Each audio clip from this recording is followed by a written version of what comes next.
Good morning everyone. आज हम कर रहे हैं वर्कशीट नंबर 105 और आज की हमारी डेट है 10th of November 2020। आज की हमारी वर्कशीट मैथ्स की वर्कशीट है।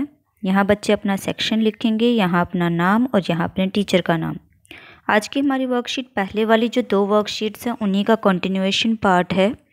पहले हम लोगों ने टैली मार्क्स के थ्रू किया था और आज हम लोग कर रहे हैं table and bar graph. Table और बार ग्राफ होता क्या है? टेबल आप सभी को पता होगा, यहाँ आप देख भी पा रहे होंगे, जिसमें हमें डेटा दिया हुआ होता है टेबुलर फॉर्म में।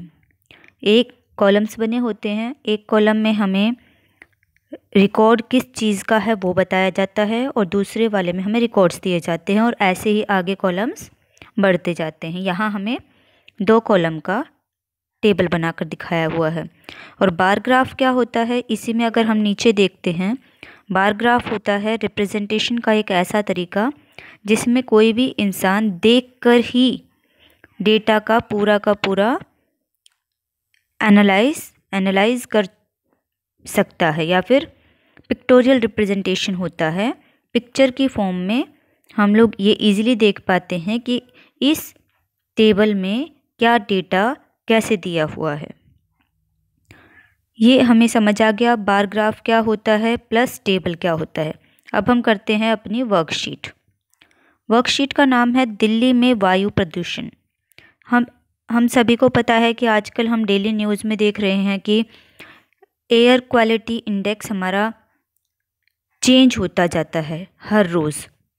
कहीं पर एयर क्वालिटी इंडेक्स ज़्यादा है, कहीं पर कम है, कहीं पर बिल्कुल साफ़ हवा है तो वहाँ पर कम होता है, जहाँ पर बहुत ज़्यादा प्रदूषण होता है वहाँ पर ज़्यादा होता है।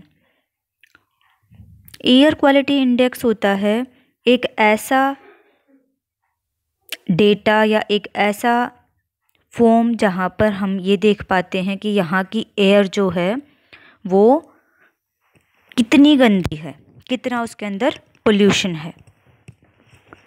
दूसरी चीज़ आती है कि एयर पोल्यूशन होता क्या है और कैसे होता है।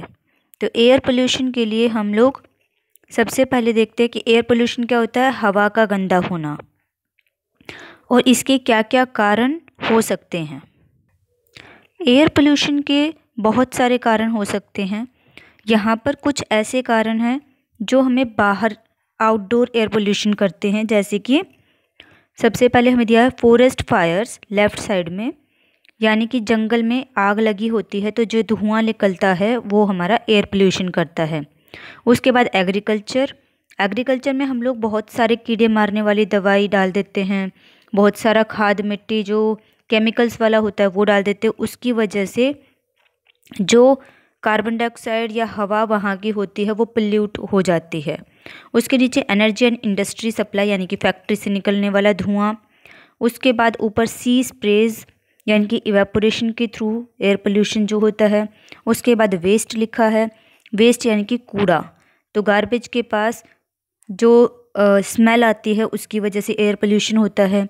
उसके बाद हमें दिया है नीचे हाउस होल्ड एनर्जी, यानी कि घर के अंदर भी बहुत सारी ऐसी चीज़ें होती है जो एयर पोल्यूशन करती है, जैसे कि चिमनी, अगर हम चिमनी लगाते हैं तो, या इन्वर्टर, फ्रिज, इनसे निकलने वाली गैसेस।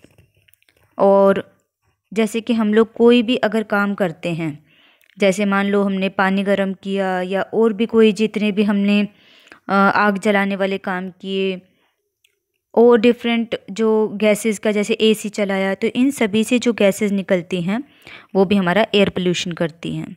अगला है ट्रांसपोर्ट यानी कि कार से, ट्रक से निकलने वाला धुआं, जितने भी हमारे व्हीकल्स हैं। उसके बाद है वोल्केनो, होता है ज्वालामुखी का फटना, तो उस टाइम पर जो गर्माहट होती है वो भी एयर पोल्यूशन करती है। और ऊपर है डस्ट, धूल मिट्टी, तो एयर पोल्यूशन करते ही हैं। नेक्स्ट अब हम आते हैं इनको हम रोक कैसे सकते हैं। इनको हम रोकने के लिए सबसे पहली चीज़ यूज़ पब्लिक ट्रांसपोर्ट, यानी कि हर आदमी अपनी खुद की अलग कार ना ला करके, गाड़ी ना ला करके पब्लिक ट्रांसपोर्ट को, बसेस को ज़्यादा से ज़्यादा इस्तेमाल करें, क्योंकि एक तो वो सीएनजी की होती है जिसमें कि कम पोल्यूशन होता है, और दूसरा हर इंसान अपनी गाड़ी लाएगा तो उतना ज़्यादा पोल्यूशन होगा, जबकि पब्लिक ट्रांसपोर्ट, एक ही ट्रांसपोर्ट में बहुत सारे लोग आ जाते हैं। Next, turn off the light when not in use. Light को बंद कर दो जब उसका इस्तेमाल ना हो, जिससे कि हमारा इलेक्ट्रिसिटी बचती है। रिसाइकल एंड रीयूज़, हर चीज़ को दोबारा यूज़ करो जिससे कि पोल्यूशन ज़्यादा ना हो। जितनी ज़्यादा चीज़ें हम बार बार यूज़ कर पाते होंगे उसी हिसाब से हमारा पोल्यूशन भी कम होगा। No to plastic bags, plastic को ज़्यादा से ज़्यादा इस्तेमाल ना करें, जिससे कि क्योंकि प्लास्टिक को जब हम जलाते हैं या फिर डिकम्पोज़ करते हैं उस टाइम पर हमारे एनवायरनमेंट में पोल्यूशन बहुत ज़्यादा होता है। रिडक्शन ऑफ फॉरेस्ट फायर, जंगल में आग लगना, स्मोकिंग करना, ये सब हम कम करें, ज़्यादा से ज़्यादा पेड़ लगाएं। Use of fans instead of air conditioner, AC के बजाय पंखे इस्तेमाल करें। यूज़ फिल्टर्स फॉर चिमनी के जब फिल्टर लगा देते हैं जब हम चिमनी के ऊपर, उससे जो हार्मफुल गैसेज है वो एब्जॉर्ब हो जाती हैं और बहुत ज़्यादा इफ़ेक्ट कम हो जाता है हार्मफुल गैसेस का। अवॉइड यूसेज ऑफ क्रैकर्स, अब दिवाली आने वाली है तो पटाखे कम जलाएं। केमिकल वाली चीज़ें बहुत कम इस्तेमाल करें और पेड़ों को ज़्यादा से ज़्यादा लगाएं। ये सारी चीज़ें करने से हमारा एयर पोल्यूशन बहुत कम हो जाता है। अब हम वापस आते हैं अपनी वर्कशीट पर, स्टार्ट करते हैं। आप सभी ने आजकल अखबार में सुना ही होगा, हमारे वातावरण में प्रदूषण की मात्रा बढ़ती जा रही है।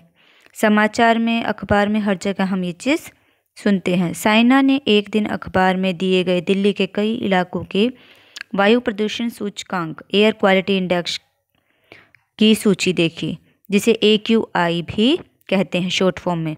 यहाँ अगर हम टेबल को ध्यान से देखें तो पूसा का 309, दिल्ली विश्वविद्यालय, दिल्ली यूनिवर्सिटी का एरिया जो है वहाँ पर air quality index 329, Lodhi road पर 239, आया नगर में 228, चांदनी चौक पे 366।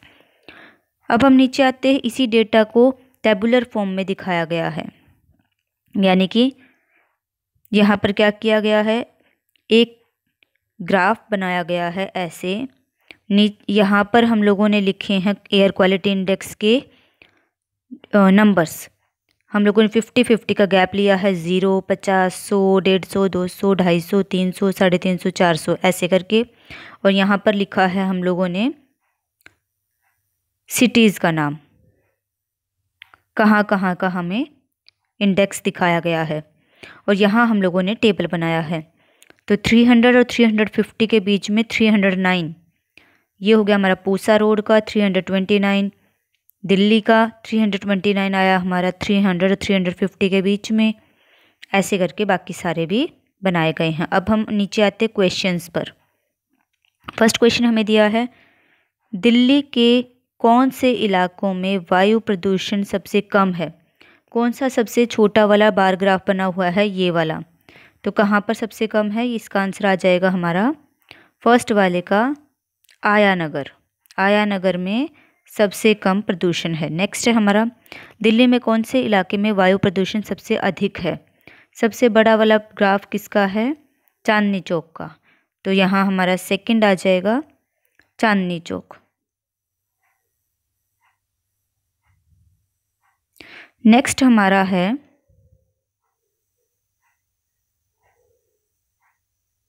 नेक्स्ट हमें दिया है, चांदनी चौक में आया नगर से कितना अधिक वायु प्रदूषण है। कितना ज़्यादा है, हम लोग सब्ट्रैक्ट करके निकालते हैं।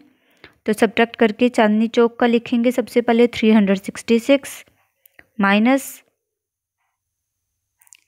आया नगर का। आया नगर का दिया है 228, इन दोनों को माइनस कर देंगे। 8 8 16, 5 में से 2 गया 3 और 3 में से 2 गया 1, 138 का डिफरेंस है दोनों में। नेक्स्ट आते हैं, वायु प्रदूषण कम करने के लिए बच्चों का क्या योगदान हो सकता है। तो ये सारी चीज़ें अभी जो हमने देखी हैं वही आंसर आएगा आपका। क्या योगदान हो सकता है कि हम कम से कम इस्तेमाल करें एसी को, पंखों का इस्तेमाल करें। घर में फ्रिज, इन्वर्टर, इन सारी चीज़ों को कम से कम इस्तेमाल करें। दूसरी चीज़, चिमनी में फ़िल्टर लगवाएं। घर में जैसे हम लोग यूज़ करते हैं, प्लास्टिक का कम से कम इस्तेमाल करें। और ज़्यादा से ज़्यादा पौधे लगाएं। ऐसे करके आप जो अभी हमने इससे पहले किया था, हम वही चीज़ें इसमें आंसर में लिख सकते हैं। मैं एक बार आपको दिखा देती हूँ।